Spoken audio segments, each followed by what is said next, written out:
Welcome to Gayatri's Cook Spot.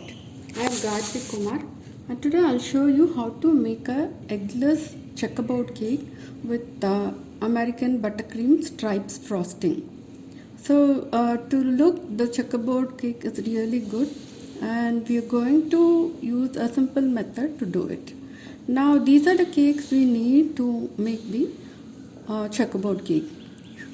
An 8 inches condensed milk chocolate cake. I have given the recipe in the description box below. Please take a look. And an 8 inches vanilla cake, which is also a condensed milk cake recipe, but it's not that you need to use only the condensed milk cake recipe. You can use any other cake recipe you have, but you need two 8 inches cakes, one vanilla and one chocolate. And refrigerate both the cakes overnight. We need it firm so that we can slice it. Now make American buttercream with 400 grams of butter, and the description box has the link to the American buttercream also. So once you have all these ingredients ready, we'll make the template first. So for the template, you just place your cake on a piece of paper and mark the outline. So now you have a circle and we're going to find the center of that circle and the center line for it, and then find out the radius. So the radius is again divided into 3 equal portions, and then we will use a compass to draw 3 circles using those measurements. So you have 3 circles here which will help you get the checkerboard pattern. So first what I am going to do is I'll slice the outside diameter circumference and the inner circle, and then cut a stripe of paper to the width of the circle. Now we'll trim the cakes. As the cakes are refrigerated overnight, they'll be nice and firm, so you won't get that many crumbs when you trim the cake. So that's why we refrigerate the cake. My chocolate cake had a huge sinking because I used a smaller tin.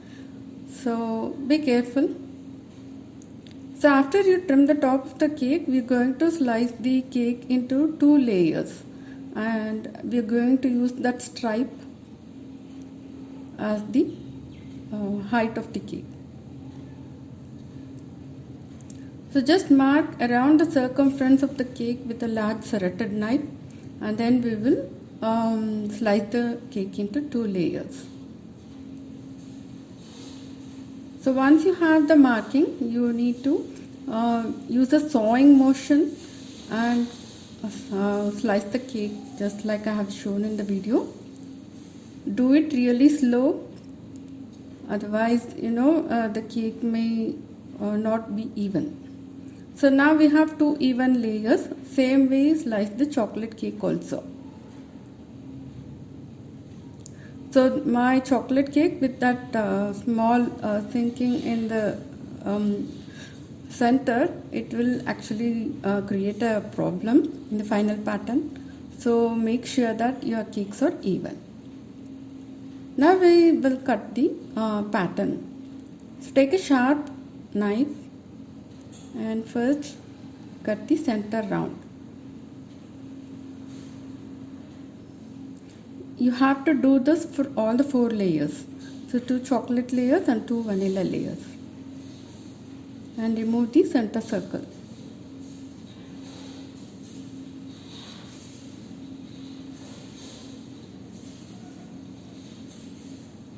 Be careful.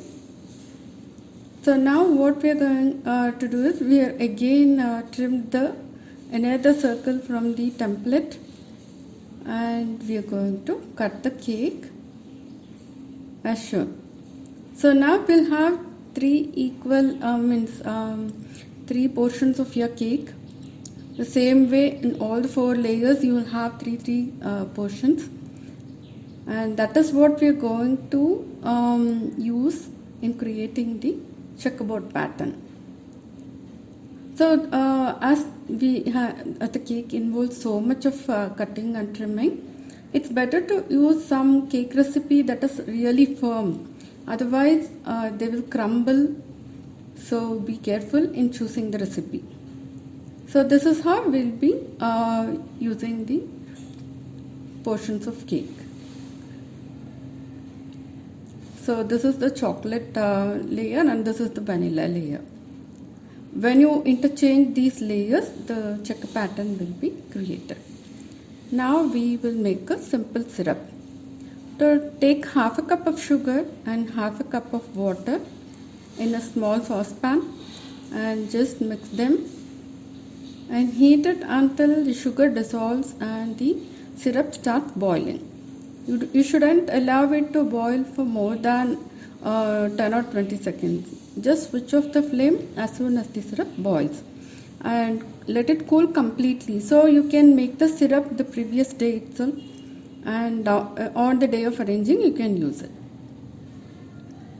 So the syrup is ready. Just take it out of flame. Now let us assemble the cake. So as we are having three types of cakes we need to assemble, we need something to make it stick together. So that's where our buttercream comes. I'm using my American buttercream, but it's not that you need to use buttercream only. You can use ganache also. You can use fresh whipped cream also. So it depends upon whatever you like you can do. But if you're using whipped cream for this, try to choose a recipe that uses oil in the batter. So this will act as a glue and hold the pieces together. The same way, stick the inner circle also and make other three layers also likewise.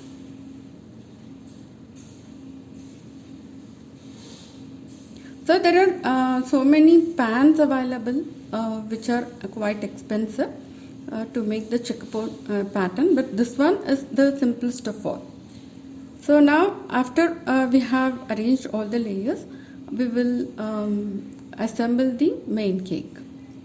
Okay, take some frosting onto a cake board, and this will help your cake stick to the cake board, otherwise it will slide off. And add the simple syrup on top of the cake. This is to avoid dry cakes. If you feel that your cake is really good, super moist, you don't have to add the simple syrup. But for me, condensed milk cake is slightly on the drier side, so I always add simple syrup when I make this cake. Now add generously amount of American buttercream, and then with a spatula just level it out. Now we are taking the chocolate layer. We need to alternate the layers. You shouldn't one vanilla layer shouldn't go over the vanilla layer itself. Only then you can create that checkerboard pattern. So likewise arrange all the 4 layers with frosting in between. So once it is done, add the remaining sugar syrup on the top layer, and we are going to crumb coat the cake. As you can see, there are so many cake crumbs sticking out of the cake, and if you do the final frosting itself without any crumb coat, you will get all the crumbs on the final frosting. So to avoid that, we add a small layer of buttercream to catch all those crumbs, fill all those gaps and everything to create a good base for your final frosting.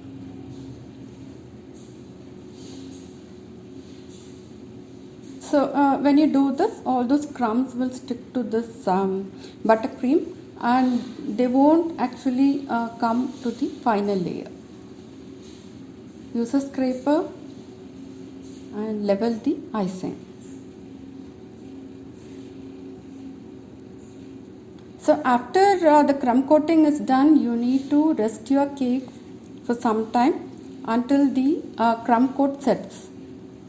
Okay, if you can either refrigerate the cake or you can leave it at room temperature. My place is super hot, so I really couldn't leave it out, so I just refrigerated it. But if it's the weather is kind of chilly or something, you can leave it for 30 minutes or 45 minutes and the buttercream will set nicely, so that you can add the final layer. So you should refrigerate it or leave it until the it doesn't stick to your fingers. Now we'll add the final frosting layer. So I'm using a piping bag, and as I am trying to get a stripe kind of design, I'm just adding the stripes like this, allowing some gap between, and I'll use a chocolate buttercream in that.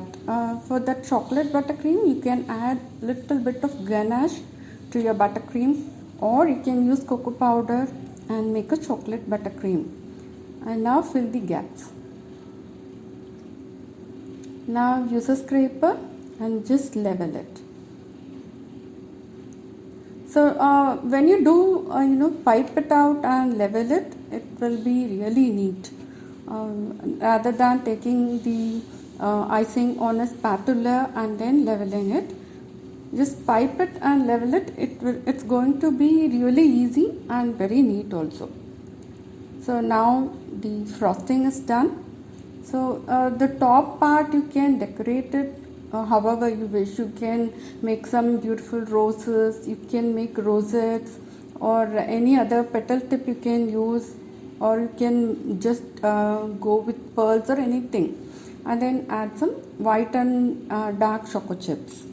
So this is up to your creativity. You can do anything you wish.